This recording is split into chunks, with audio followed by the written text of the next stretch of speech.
Business Insider. მოგესალმებით, ეთერშია Business Insider-ი, ტრადიციულად რადიო სივრცის ეთერში 4 შაბათობით, როგორც ყოველთვის საინფორმაციო გამოშვების შემდგომ საუბრობთ ეკონომიკის, ბიზნესის აქტუალურ საკითხებზე და ასევე როგორც ტრადიციულად ხდება ხოლმე 4 შაბათს ძალიან ისეთი დატვირთული და საინტერესო დღე გვაქვს, საინტერესო სიახლეებით, ვიდრე სტუმარს წარმოგიდგენდეთ და ვიდრე სტუმართან ერთად ვისაუბრებდეთ, მანამდე დღეს გამოქვეყნებული ინფორმაცია, რომლის ძალიან მნიშვნელოვანი ნაწილი, რომლის შესახებაც გვინდა ვისაუბროთ, ეს არის საერთაშორისო სავალუტო ფონდის შეფასება საქართველოსთან მიმართებაში. საერთაშორისო სავალუტო ფონდის კიდევ ერთხელ მინდა აღნიშნო, რომ 4 უდიდესი საერთაშორისო საფინანსო ინსტიტუტია მსოფლიოში და ერთ-ერთი პირველი თუ პირველთაგანი არა, გააჩნია ბუნებრივი სპეციფიკა სხვადასხვა, მაგრამ მაინც გამორჩეულად ნომერი 1 შეგვიძლია ვთქვათ, რომ არის საერთაშორისო სავალუტო ფონდი, ცხადია მსოფლიო ბანკთან, ევროპის რეკონსტრუქცია განვითარების ბანკთან და აზიის განვითარების ბანკთან ერთად და საერთაშორისო სავალუტო ფონდის შეფასება არის ის შეფასება, რომელსაც ყოველთვის ყველაზე მეტად აქცევენ ყურადღებას არა მხოლოდ სხვადასხვა სახელმწიფოები, არამედ საკრედიტო სააგენტოები, სარეიტინგო საკრედიტო სააგენტოები, ვინაიდან სარეიტინგო სააგენტოების შეფასება შემდგომ არის ხოლმე მნიშვნელოვანწილად ქვეყნის სუვერენული რეიტინგი დამოკიდებული, მაგრამ ამავდროულად ინვესტორები, რომლებიც იღებენ გადაწყვეტილებას ამა თუ იმ ქვეყანაში ინვესტირებასთან დაკავშირებით. ბუნებრივია, როცა ვსაუბრობთ საერთაშორისო სავალუტო ფონდის შეფასებაზე, ცხადია, ამ შემთხვევაში საუბარია როგორც გლობალურად ქვეყნის პოზიციონირების შეფასებაზე და კარგ საშუალებას გვაძლევს საქართველოს მაჩვენებელი შევადაროთ ხოლმე ამ შემთხვევაში მსოფლიოს დანარჩენი ქვეყნის მაჩვენებლებს, ისევე როგორც მთლიანობაში ვნახოთ ტენდენცია თუ როგორ ხედავს საერთაშორისო სავალუტო ფონდი ქვეყნის შიგნით არსებულ ვითარებას. აქ არის ერთი მნიშვნელოვანი დეტალი გასათვალისწინებელი, რომ ხშირად ხდება ხოლმე შედარება საქართველოს სხვა ქვეყნებთან მიმართებაში, მაგალითად ბოლო პერიოდის ერთ-ერთი ასეთი არაკვალიფიციური ტრენდული შეფასება იყო საქართველოს მოლდოვის შეფასება და სადღაც აღინიშნა და მე საქართველოში ვიღაცის თავებში მოიხარშა, რომ დაეწერათ თუ ეთქვათ, რომ მოლდოვა თურმე საქართველოს უსწრებს ეკონომიკური თვალსაზრისით, აი ამ საერთაშორისო სავალუტო ფონდის შეფასებით საქართველოს ექნება 12-ჯერ მაღალი ეკონომიკური ზრდა, მაგალითად 12-ჯერ მაღალი ეკონომიკური ზრდა, ვიდრე მოლდოვას 2025 წელს. ეს ერთი აქ შემიძლია მთელი წყება ჩამოთვალოთ ციფრებით, მაგრამ მიუბრუნდები საერთაშორისო სავალუტო ფონდის მიმდინარე შეფასებას კიდევ ერთხელ ყველაზე ცხელს, ყველაზე ახალს, რაც გვეუბნება საერთაშორისო სავალუტო ფონდი და მათ შორის რას გვეუბნება საერთაშორისო სავალუტო ფონდი კონკრეტულად ციფრებში გამოხატული და რას გვეუბნება საერთაშორისო სავალუტო ფონდი უფრო ფართო ეკონომიკურ პოლიტიკური შეფასებით. პირველ რიგში ძალიან მნიშვნელოვანი ნაწილი და ეს აუცილებლად მინდა აღვნიშნო, რომ საქართველოში ხშირად არის ხოლმე სხვა ტიპის ქილიკი გრძელვადიან მშვიდობასთან დაკავშირებით და რაღაც გვესმოდა კიდევ რაღაც საოცარი ფრაზები, რომ ბომბები გვაცვიოდეს თავში, ეს რომ ერჩინოთ ვიღაცებს და ასე შემდეგ. რას ამბობს ამასობაში საერთაშორისო სავალუტო ფონდი სწორედ იმ გონიურული გრძელვადიანი სამშვიდობო პოლიტიკის შენარჩუნებით ამ დრომდე მოსული საქართველოს შესახებ. საერთაშორისო სავალუტო ფონდი ამბობს, რომ საქართველო აჩვენა გამორჩეული მდგრადობა, გაზრდილი მათ შორის შიდა მუდმივად რყევის ცდელობებს ჩვენ ვხედავთ და ცხადია გეოპოლიტიკური გაურკვევლობების ფონზე.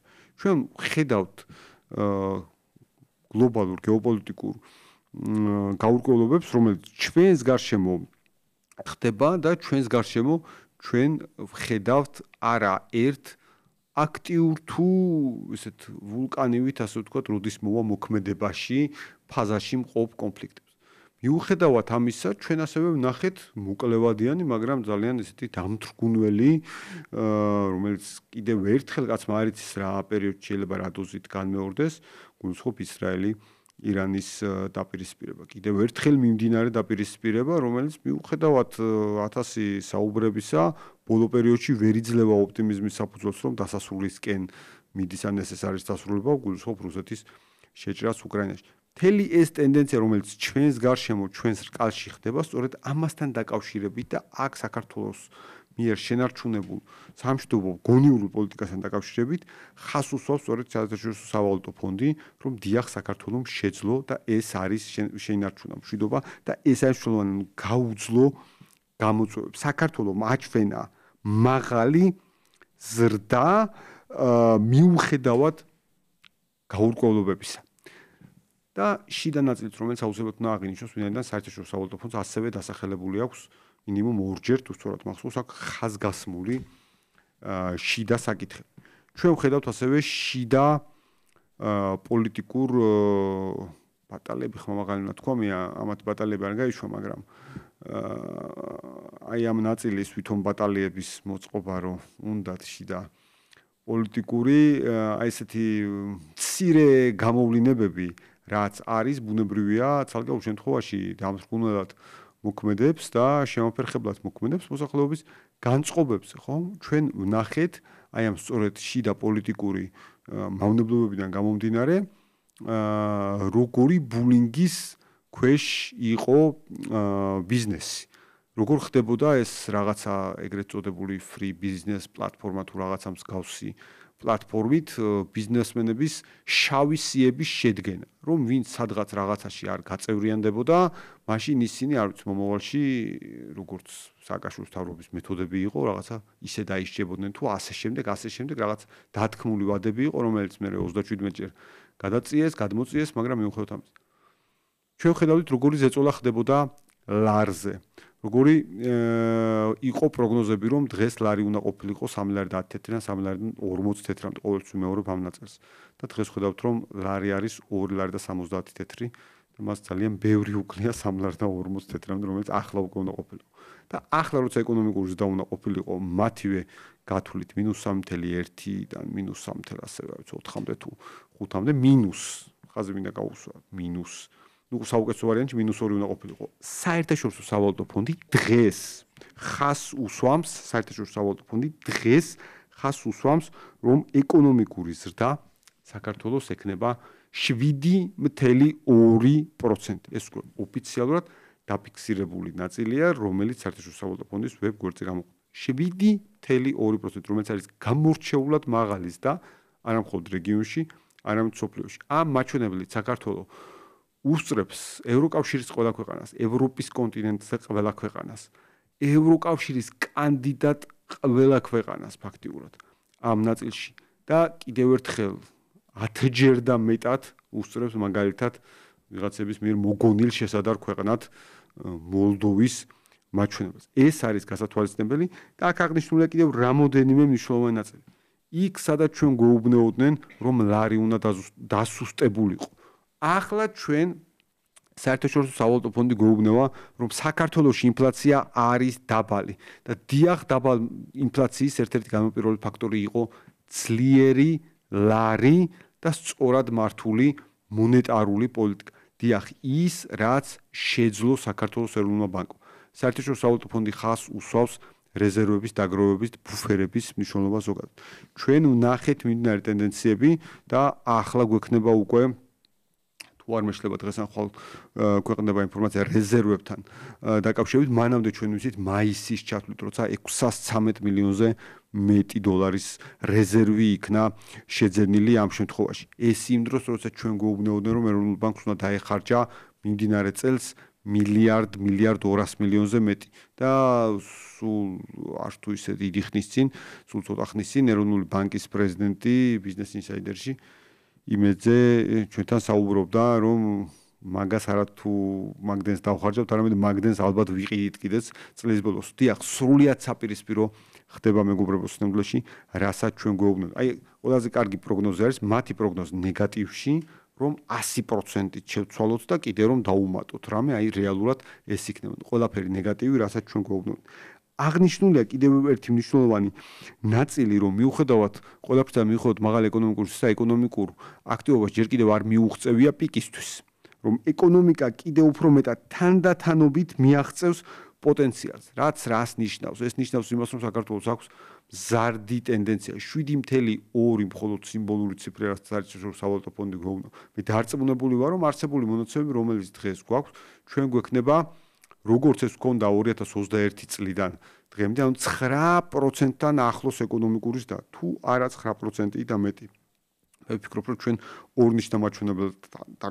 ორნიშნამაჩვენებელთან ვიქნებით ახლოს, ოღონდ კიდევ ერთხელ რაც უფრო შევამცირებთ, ასე ვთქვათ, მავნებლების ზემოქმედებას საქართველოს ეკონომიკაზე და მე ვფიქრობ, რომ დღეს საქართველოს მოსახლეობას მდგრადობა გაცილებით გამომუშავებული აქვს. კიდევ ერთხელ როცა საუბრობენ, რომ რაშზე აისახება ეკონომიკურის და კიდევ ერთხელ გავანებოთ საქართველოს მთავრობა რას გვეუბნება ამ შემთხვევაში, ნახოთ საერთაშორისო სავალუტო ფონდი რას გვეუბნება. საერთაშორისო სავალუტო ფონდი გვეუბნება, რომ ქვეყანამ გაზარდა ერთსულ მოსახლეზე შემოსავალი, შეამცირა უმუშევრობა და სიღარიბე.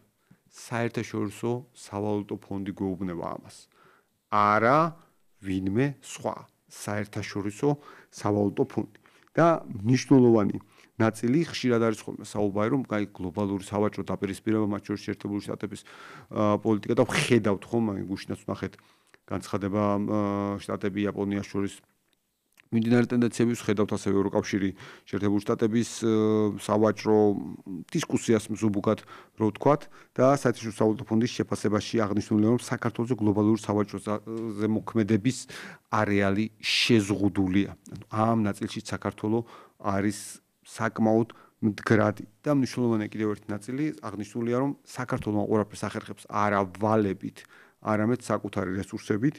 ჩვენ ვხედავთ სწორედ საერთაშორისო სავალუტო ფონდის შეფასებით, სადაც აღნიშნულია, რომ სახელმწიფო ვალი გონივრულ დონეზეა და შემცირებულია მთლიანი შტა პროდუქტის 36%-მდე, რაც ითვლება სწორედ ამ გონივრულ მაჩვენებლად. ანუ შემცირების ტენდენცია აქვს სახელმწიფო ვალს მთელ ამ ფონზე, მთელ ამ ტენდენციის ფონზე და აქვე აღნიშნულია ფინანსური სექტორი, რომელიც არაერთხელ გამხდარა სხვადასხვა ტიპის შეტევის და სპეკულაციების ობიექტი, რომ ფინანსური სექტორი მდგრადია და რეფორმები წარმატებით ხორციელდება.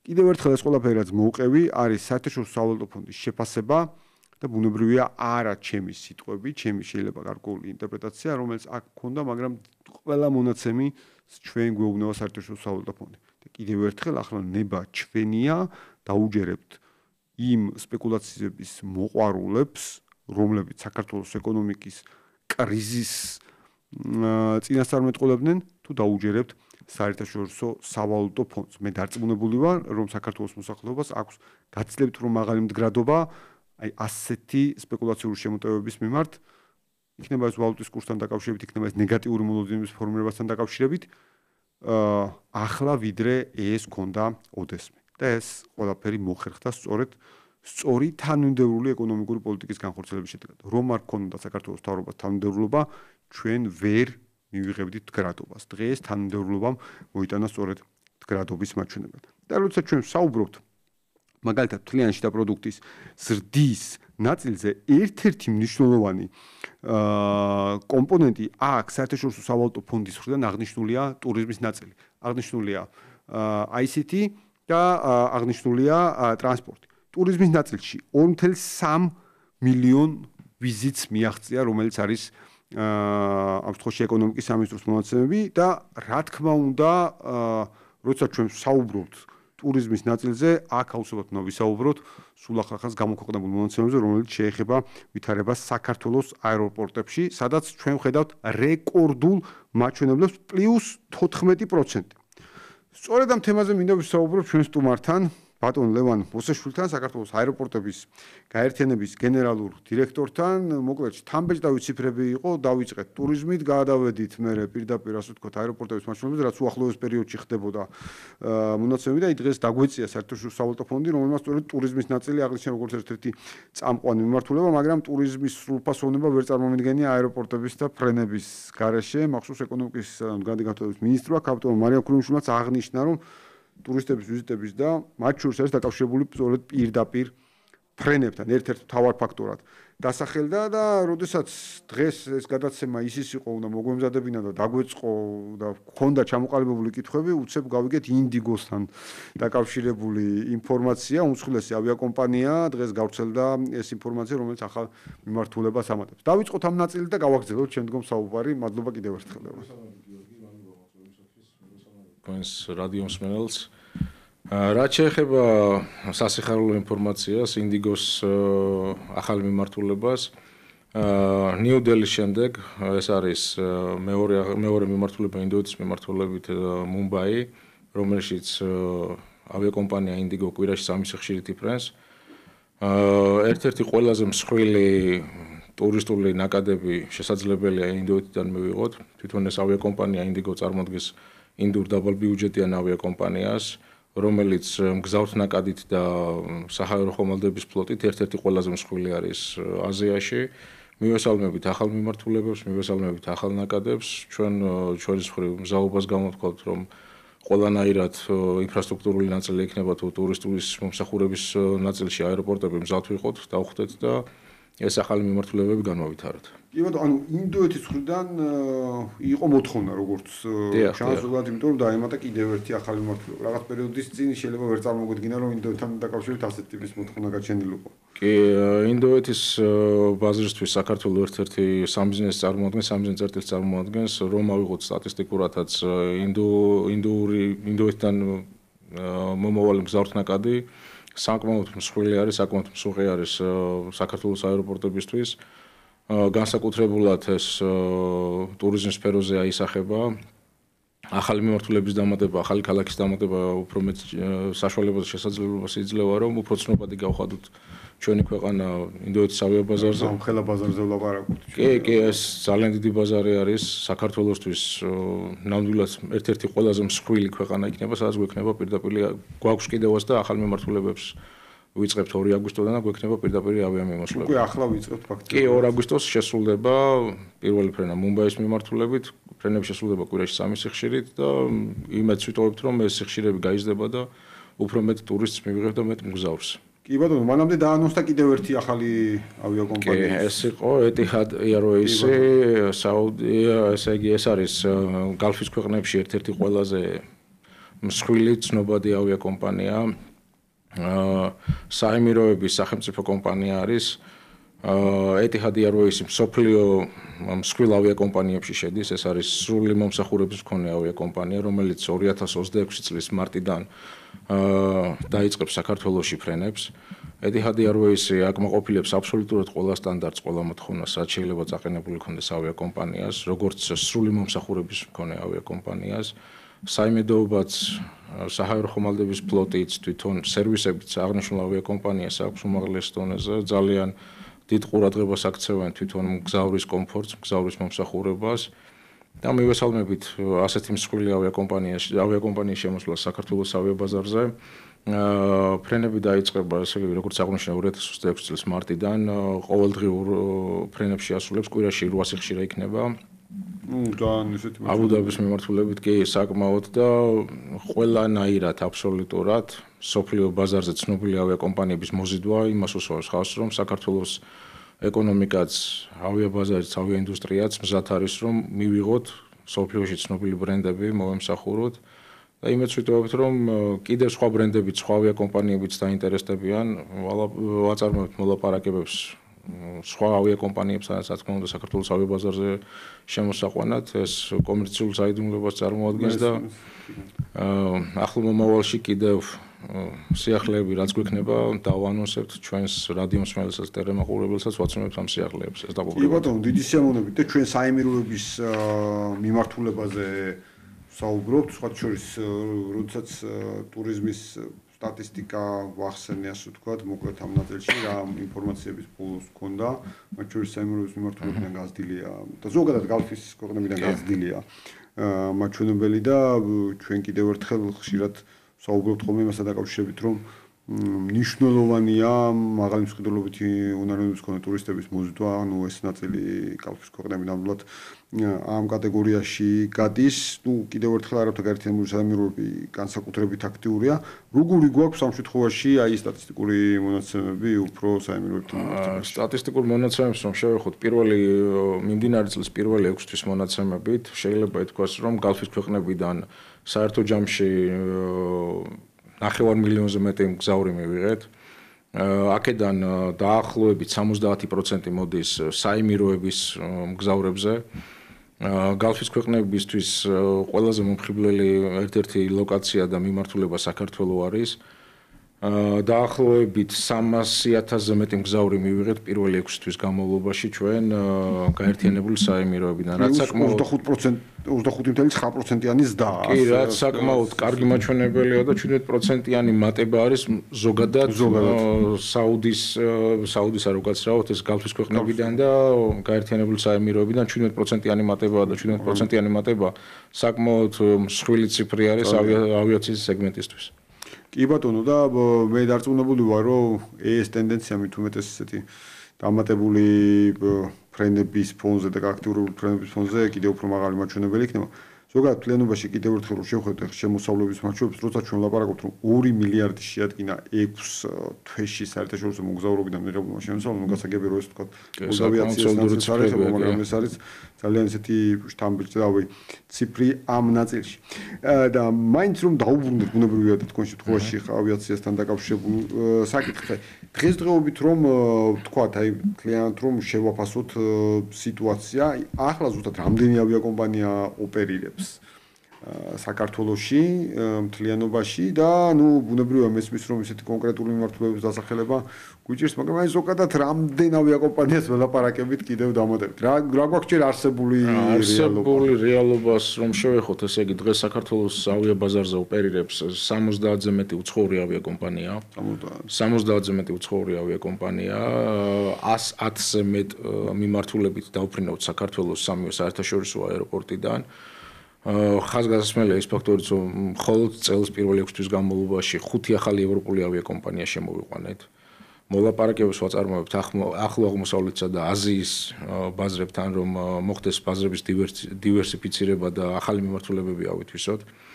მოლაპარაკებებს ვაწარმოებთ ისეთ მსხვილ კომპანიებთან, რომლებიც დომინირებენ აზიის და ახლო აღმოსავლეთის ბაზარზე და ახლო მომავალში გვაქვს იმის განცდა და იმის მოლოდინებიც, რომ ამ ბაზრებსაც ავითვისებთ, ამ ბაზრებიდანაც მივიღებთ ახალ მიმართულებას მგზავრებს და რაც საერთო ჯამში პოზიტიურად აისახება ქვეყნის ეკონომიკაზეც, ტურიზმზეც. წეგან შეეხეთ გალფის ქვეყნებიდან ტურისტების შემოყვანას, მართალი ბრძანდებით ერთ-ერთი ყველაზე მაღალ ხარჯულთუნარიანი ტურისტები ზუსტად გალფის ქვეყნებიდან არიან და ჩვენ გვინდა რომ ხელი შევუწყოთ ყველა სამივე საერთაშორისო აეროპორტიდან პირდაპირ ფრენები კონდეს გალფის მიმართულებით, რომ ეს სეგმენტიც, ეს სექტორიც გავაძლიეროთ, ავწიოთ და სრული სერვისი შევთავაზოთ ჩვენც ამ სეგმენტის ტურისტებს. ბუნებრივია, მნიშვნელოვანია მართლაც რომ ყველა აეროპორტი ამ კუთხით იყოს მაქსიმალურად დატვირთული. ზუსტად აი აეროპორტების ნაწილზე მინდა გკითხოთ, აი ზოგად შედეგებზე ვისაუბრეთ, თქო ზოგადი სტატისტიკა ვთქვით. აი ჯამურჭირში რომ შევხედოთ, ნუ გავიდა 6 თვე რომ შევაფასოთ 6 თვეზე ცოტა მეტი, მაგრამ 6 თვის მაჩვენებლები რომ შევაფასოთ, როგორი გვაქვს ჯამში მგზავრთ ნაკადე, პირობითად გასულ წელს ელოდით თუ არა, თქვათ აი მოლოდინებს გადააჭარბა, მინდა გითხრათ. წელს მართლა რეკორდული წელი იყო. ყველა რეკორდი მოხსნა საქართველოში ამ სტატისტიკამ პირველი 6 თვის განმავლობაში რომ შევაჯამეთ საქართველოს სამივე საერთაშორისო აეროპორტში საერთო ჯამში გვაქვს 14%-იანი ზრდა მგზავრთ ნაკადის. საკმაოდ სოლიდური ციფრებია, 3,5 მილიონზე მეტი მგზავრის გადაყვანა შევძელით ჩვენ ერთობლივად სამივე საერთაშორისო აეროპორტმა. 14%-იანი ზრდა ბევრ საერთაშორისო აეროპორტში არ არის და ეს ციფრი მზარდი არის საქართველოს შემთხვევაში. ცალკეულ აეროპორტებს რომ შევეხოთ, მხოლოდ თბილისის საერთაშორისო აეროპორტში პირველი 6 თვის განმავლობაში 2,358,000-ზე მეტი მგზავრი მივიღეთ და მოვემსახურეთ, მხოლოდ პირველი 6 თვის განმავლობაში. რაც იმის განცდას გვაძლევს, რომ წლის ბოლომდე ეს ციფრი გაურმაგდება და შესაძლებელია ცოტა მეტიც იყოს კიდევაც. რაც თავის მხრივ 11%-იანი ზრდა არის წინა წლის ანალოგიურ პერიოდთან შედარებით. რეკორდული იყო ასევე 2025 წელი ქუთაისის საერთაშორისო აეროპორტისათვის, მხოლოდ იანვარი-ივნისისთვის განმავლობაში 800,000-ზე მეტ მგზავრს მოვემსახურეთ, რაც აგრეთვე საერთო ჯამში რომ ციფრებში პროცენტულად გადავიყვანოთ, 12%-იანი მგზავრთ ნაკადი იყო. ბათუმის საერთაშორისო აეროპორტში ეს ციფრი უფრო ესეთი არის, მომხიბვლელი და უფრო მსხვილი ციფრი არის. 450,000-ზე მეტი მგზავრს მოვემსახურეთ, რაც პროცენტულად 35% არის გასული წლის ანალოგიურ პერიოდთან შედარებით. საერთო ჯამში საშუალო ციფრი 14% არის და მოლოდინი გვაქვს რომ წლის ბოლომდე ეს მგზავრთნაკადი და ეს ციფრი გაორმაგდება.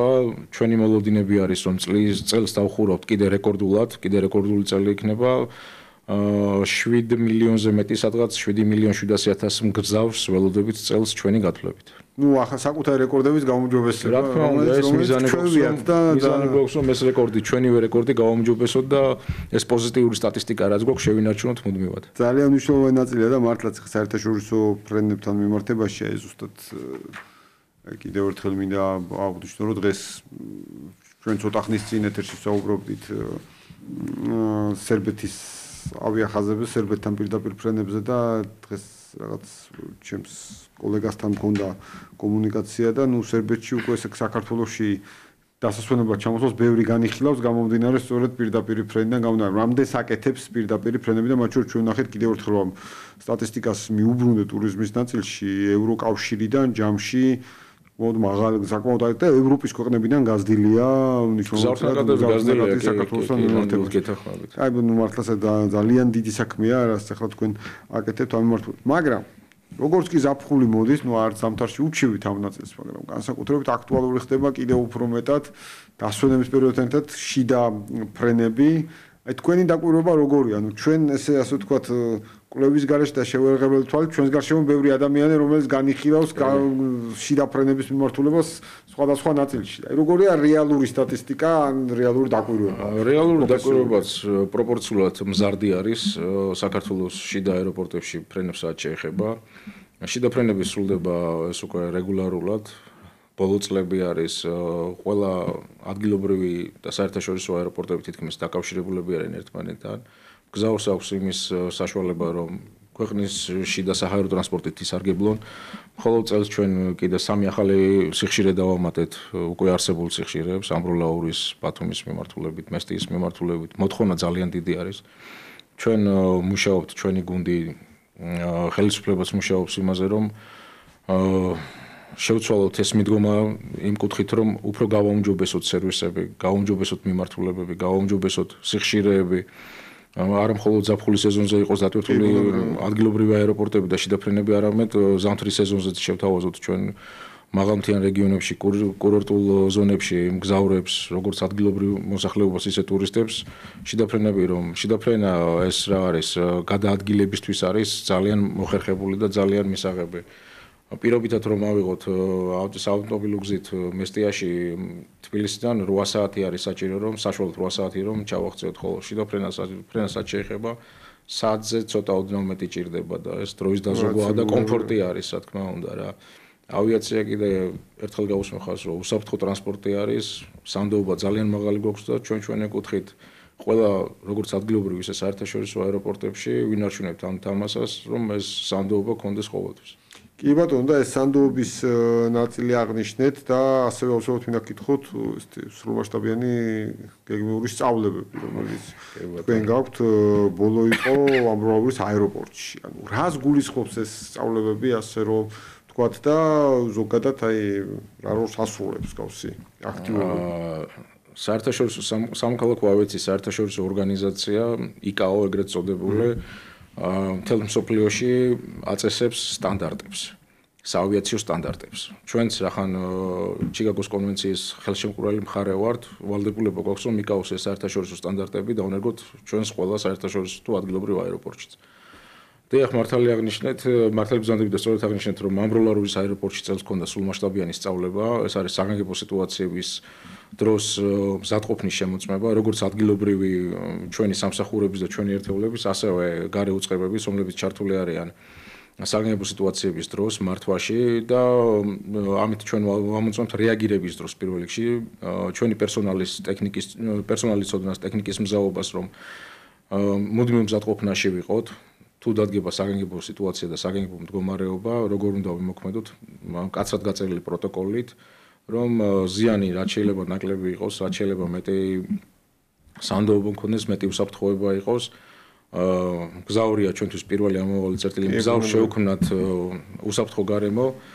ყველა საერთაშორისო აეროპორტს აქვს ვალდებულება, რომ ყოველ 2 წელიწადში ერთხელ ჩაატარონ სრულმასშტაბიანი სწავლებები. ჩვენც მივყვებით ამ სტანდარტებს.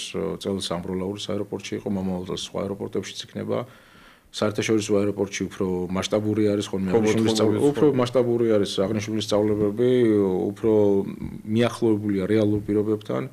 თავის ხანძრის სიმულაციით, თავის მულაჟებით დაზარალებული ადამიანების, ქალაქის სახანძრო, ქვეყნის საგანგებო მდგომარეობის მართვის სააგენტო, სასწრაფო დახმარება, სხვადასხვა უწყებები ჩართულები არიან ამ სიტუაციის მართვაში. ამ სწავლების შემდეგ ხდება მე ანალიზი, შეფასება, თუ როგორი მზაობა გვაქვს, თუ რამე გვაქვს გამოსასწორებელი, რომ ეს დაგვიგმოთ. მომავალ წელს თუ 2 წლის შემდეგ სწავლება რო დაიგეგმება, ზუსტად ამას ვაქცევთ ყურადღებას, რამდენად გამოვასწორეთ, რამდენად მზაობა გვაქვს და დახვეწვას ვაკეთებთ. მუდმივად როგორც ტექნიკის, პროცედურების, პროცესის და თვითონ ხალხის სწავლებების. ბუნებრივად ეს მნიშვნელოვანი ნაწილია მართლაც სანდოობას კიდევ უფრო მეტად ზრდის. მუდმივ მზადყოფნა გვაქვს.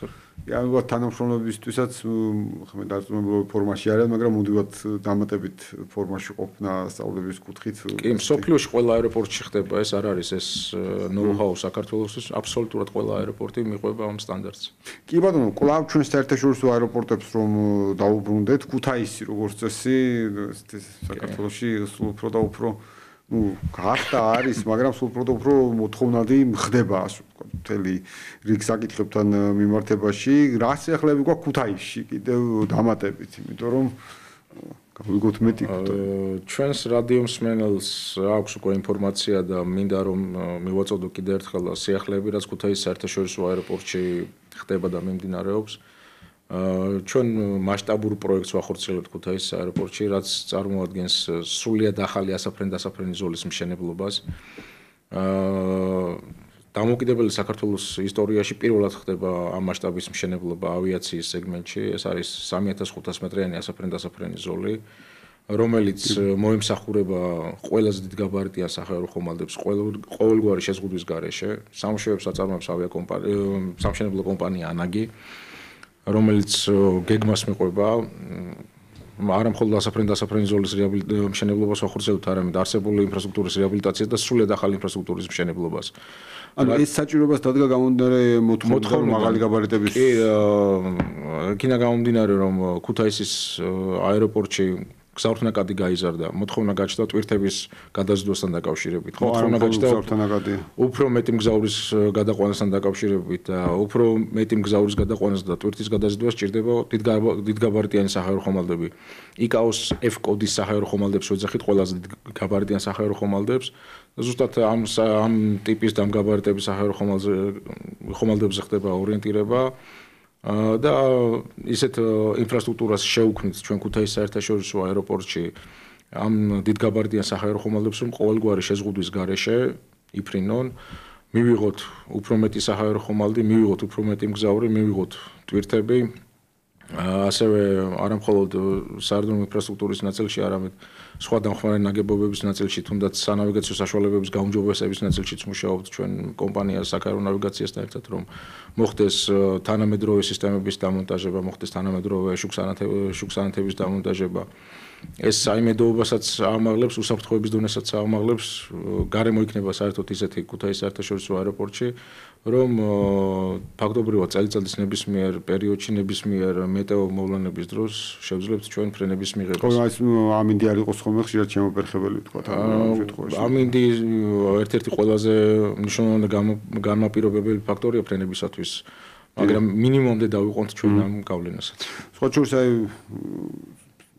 სატრანსპორტო გზაც, ასე ვთქვათ, საავტომობილო გზაც, რომ ძალიან მცირე მონაკვეთია რეალურად დარჩენილი მთლიანად ეგრეთ წოდებულ ავტობანის ნაწილში, ალბათ ეს კიდევ უფრო მეტ სტიმულს მისცემს, ვინმე თუ ცოტათი მაინც შეფერხებების გამო იკავებდა საავტომობილო გზიდან გამომდინარე, თუნდაც თბილისიდან ქუთაისში გადაადგილებას, ალბათ ეს ნაწილიც კიდევ უფრო მეტად გაზდის, ასე ვთქვათ, დამატებით შიდა მოთხოვნის ნაწილში. ჩვენ ფაქტობრივად რომ ვთქვათ, რომ კონკურენტი გვექნება ქუთაისის საერთაშორისო აეროპორტი, თბილისის საერთაშორისო აეროპორტის არ გამოვემდა სხვადასხვა სეგმენტი ყავს მომხმარებლების.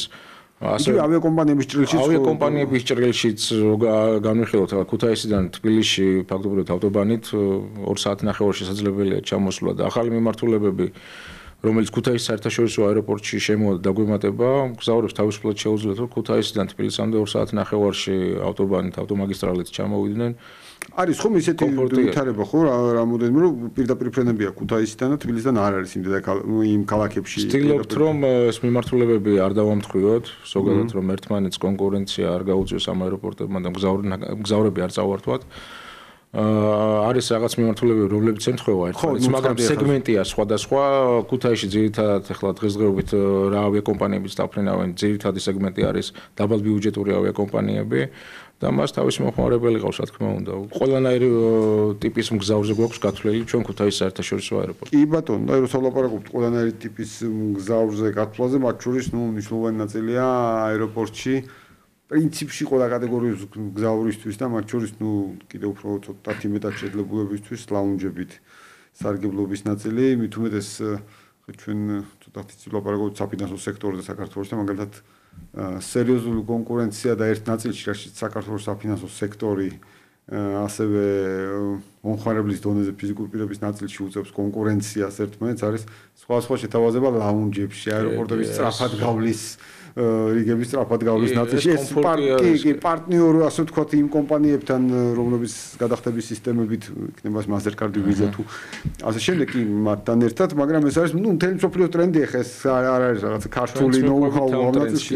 ქუთაისში იყო სულ ეს ლაუნჯის პრობლემა ასე რომ ვთქვათ რა ხდება ახლა ხომ უკვე წლის ბოლოს უკვე უნდა იყოს ხომ ეს ლაუნჯის ნაწილი მოგახსენებთ ერთი ანონსი ვნახეთ ამაზე კი წარმატებით დავასრულეთ მოლაპარაკება მსოფლიო ბრენდთან ვიზასთან ხელი მოეწერა მემორანდუმს ქუთაისის საერთაშორისო აეროპორტი ფაქტობრივად ახალ ეტაპზე გადადის განვითარების წლის ბოლოს დეკემბერში ქუთაისის საერთაშორისო აეროპორტში გაიხსნება ვიზა ლაუნჯი დაბრენდილი იქნება ვიზას სფერებში ასევე წარმოდგენილი იქნება ქართულ მოტივებზე ორნამენტები დიზაინი საკმაოდ ლამაზად დახვეწილი იქნება 270 კვადრატულ მეტრზე იქნება გაშენებული ეს ვიზა ლაუნჯი, რომელიც ვიზა სტატუსის მქონე მგზავრებს შეთავაზებს სრულად უფასოდ მომსახურებას, შეუძლიათ გაფრენამდე მგზავრებმა ისარგებლონ ამ სერვისით.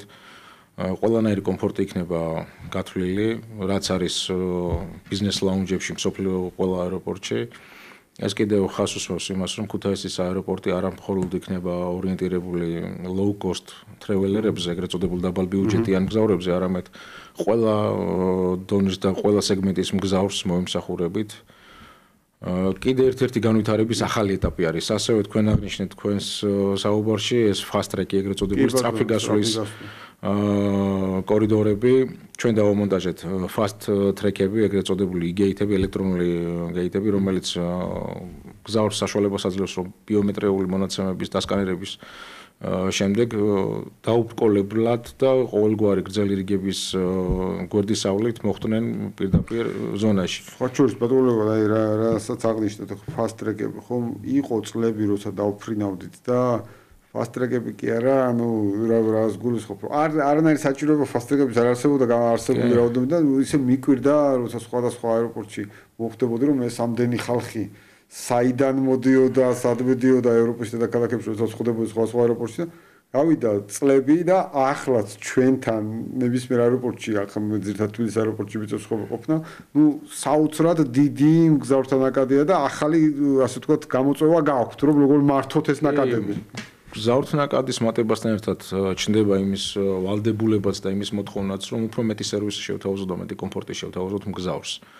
არის სეგმენტი, რომელიც ჩვეულებრივად როგორც ბრძანეთ, რიგებში დგანან და ელოდებიან თავის რიგს, არის სეგმენტი მგზავრის, რომელსაც კომფორტი უნდა, უფრო დახვეწილი მომსახურება უნდა, გარკვეული ანაზღაურების შეუძლია დიდ რიგებს თავი აარიდოს და პირდაპირ კომფორტულად მოხდეს გამგზავრების ზონაში. ასევე ქუთაისის საერთაშორისო აეროპორტში ჩვენ დაწყებული გვაქვს საქართველოს მოქალაქეებისთვის ისევ და ისევ რომ თავი აარიდონ გრძელ რიგებს საპასპორტო კონტროლთან e-gate-ების, ელექტრონული gate-ების დაყენების პროცესი, რომელიც მიმდინარე წელს დასრულდება უკვე, იმედს ვიტოვებთ, რომ სექტემბერში უკვე ეს პროცესი ამოქმედება საქართველოს მოქალაქე ჩამოფრენის საქართველოს მოქალაქე ქუთაისის საერთაშორისო აეროპორტში პასპორტის დასკანერებით შეძლებს პირდაპირ რიგებს აარიდოს თავი და მარტივად მოხდეს საბარგო ზონაში. ეს რამხელა კომფორტი იქნება თქვა. კი, ეს წეგან ხაზზე გავუსვი, რომ ქუთაისის საერთაშორისო აეროპორტი განვითარების ახალ ეტაპზე გადავიდა და გვაქვს იმის განცდაც და იმის პრეტენზიაც, რომ ქუთაისის საერთაშორისო აეროპორტი ერთ-ერთი მოწინავე იყოს რეგიონში. დარწმუნებული ვარ, რომ ეს ასეც იქნება ამ ნაწილში და ბოლოსკენ რომ წავიდეთ, ასე ვთქვათ, ძირითადი საკითხები ჩვენ მიმოვიხილეთ, კიდევ ერთხელ დავიწყეთ საუბარი და შევეხეთ 6 თვის სარეკორდო მაჩვენებლებზე, რომელიც ჩვენ გვაქვს, წინ გვაქვს კიდევ 6 თვის მაჩვენებელი, ფაქტობრივად 5 თვე და რამდენიმე დღე, მაგრამ ჯამში მესამე კვარტალს შევაჯამებ, შემდგომი 6 თვის და წლის მაჩვენებლებს. ამ შემთხვევაში როგორია მოლოდინები, მით უმეტეს ტენდენცია, რომელსაც ვატყობთ ზაფხულის პერიოდთან დაკავშირებით, თქვათ ხომ, ივლისის ბოლოსკენ მივდივართ ფაქტიურად. კი, აი სტატისტიკური მონაცემებზე დაყრდნობით, ახლა სტატისტიკას შევეხეთ, 14%-იანი მგზავრთნაკადი ქონდა პირველი 6 თვის განმავლობაში. ეს ტენდენცია, პოზიტიური ტენდენცია შენარჩუნებული იქნება წლის ბოლომდე. ჩვენი გათვლებით მოლოდინი გვაქვს, რომ თითქმის 8 მილიონამდე მგზავრს მივიღებთ და მომსახურებით, თუმცა არ არის გამორიცხული, რომ ეს ციფრი უფრო გაზრდილი იყოს. შესაძლებელია 8 მილიონი. კი, შესაძლებელი არის 8 მილიონამდე გაზრდილი იყოს, შეიძლება გადააჭარბოს კიდევაც, იმიტომ რომ მომხიბლელი მიმართულება არის ერთ-ერთი ყველაზე მომხიბლელი მიმართულება არის საქართველოს. წეგან შევეხეთ როგორც გალფის ქვეყნებს, ასევე აზიის მიმართულებებს, ინდოეთის მიმართულებებს. ევროპიდანაც მგზავრთნაკადის რაოდენობა გაზრდილი არის და ჩვენ ვიტოვებთ იმედებს, რომ წლის ბოლომდე 8 მილიონამდე მგზავრს მივიღებთ და მომსახურებით საქართველოს სამი საერთაშორისო აეროპორტში. კი, რაც ესეთი შტამბეჭ დავიცი, ხე ევროპულ ქვეყნებიდან ზოგადად ტურისტების მგზავრთნაკადის რაოდენობას რო უყურებდი, აი პირდაპირ ფრენების კავშირია. მათ შორის ბრიტანეთი შეგვიძლია ვთქვათ, რომელიც ერთ-ერთი ყველაზე უფრო მაღალი მიმართულება 25.8%-ით გაზრდილი მაჩვენებელი ხო ამ შემთხვევაში რამხელა როლს თამაშობს. კომფორტი არის, რა თქმა უნდა, პირდაპირ ფრენა არის ძალიან კომფორტი. ჩვენც როგორც მგზავრები ჩვენთვისაც კომფორტი არის, რომ პირდაპირ ფრენა გქონდეს, ნაკლები გადაჯდომით, იმიტომ რომ დროს უზოგავთ. და რაც თავარია საქართველოს შემთხვევაში ავიაკომპანიების ნაწილში უკვე ძალიან ბევრი არჩევანია, რაც გულს ხო ფასის მიერ სეგმენტთან. კი, ყველანაირი ხშირად ჩვენთან იყო რომ მხოლოდ რამოდენიმე ავიაკომპანია და ისიც ძვირადღირებული ავიაკომპანიები იყვნენ და რაც ჩვენს ყველანაირ სერვისს თავაზობთ, ყველანაირ მომხმარებელზე, აბსოლუტურად, როგორც low-cost-ერებზე, ასევე მეტი კომფორტის მოყვალ მგზავრებს შეგვიძლია ნებისმიერ გზავრს დაუკმაყოფილოთ გემოვნება და ყველანაირი სერვისი შევთავაზოთ. კი ბატონო, მნიშვნელოვანია წარმატებას გისურვებთ ამ ციფრების ნაწილში, სტანდარტული ციფრებია, მაგრამ რეალისტური. თქვენ შემთხვევაში ციფრებზე არ მაქვს ხოლმე ესეთი ჭმუნვა, რომ შეიძლება იყოს თუ არა. ავიაცია ზუსტი მეცნიერებაა და ჩვენც მიყვებით ამას. კი, სტატისტიკა მართლაც სრულად სხვას გვაჩვენებს ხოლმე. მე ვფიქრობ, რომ ყველა ძირითადი საკითხი მიმოვიხილეთ ახლა და ამ თვითონ რაც აქტუალური გვაქვს ჩვენ ავიაციაში კიდევ ერთხელ ერთ-ერთ ყველაზე უფრო გამოკვეთილად წარმატებულ მიმართულებაზე ამის შესახებ კიდევ ერთხელ არა მხოლოდ ჩვენ ვსაუბრობთ ახლა, არამედ ზოგადად ციფრები საუბრობენ რეალობა, რომელიც ჩვენ გვაქვს ამ ნაწილში. ცხადია, კიდევ ერთხელ მნიშვნელოვანია ასევე შიდა ფრენების გააქტიურება ამ კულტურის დანერგვაც, ბატონო ლევანს აღნიშნა, რომ უსაფრთხოა ნამდვილად, უსაფრთხოა და გვაძლევს უამრავი დროის დაზოგვის საშუალებას და მართლაც საქართველოს ფანტასტიკური ადგილების მონახულების საშუალებას. კიდევ ერთხელ ლევან წარმატებას გისურვებთ. დღეს ბიზნეს ინსაიდერი დასრულებულია. დიდი მადლობა რომ გვიყურებდით და გვისმენდით. ბიზნეს ინსაიდერი დაბრუნდება ტრადიციულად 4 შაბათს საინფორმაციო გამოშვების შემდგომ რადიო სივრცის ეთერში. მადლობთ.